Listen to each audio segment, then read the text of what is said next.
আসসালামু আলাইকুম। ঈদ উল ফিতরের ঈদ তো ফিতরা নিয়ে একটা কথা বলতে হয়। আপনারা জানেন যে সর্বনিম্ন 110 টাকা এবং সর্বোচ্চ 2805 টাকা সম্ভবত এবারকার ফিতরা নির্ধারণ হয়েছে। তো 110 টাকা ফিতরাটা আসলে একদম সর্বনিম্ন ফকির মিসকিন, যাদের আসলে তার নিচে আর আর্থিক অবস্থার খারাপ হয় না, এমন প্রকৃতির মানুষেরা দিবে হচ্ছে 110 টাকা ফিতরা।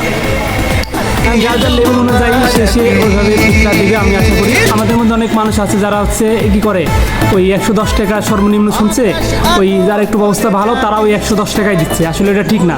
দেখা যাচ্ছে আপনি আল্লাহর কাছে আপনার মর্যাদা চেয়ারম্যানের মতো, কিন্তু আপনি একজন কমিশনার অথবা মেম্বারের মর্যাদা নিচ্ছেন। এটা একদমই ঠিক না।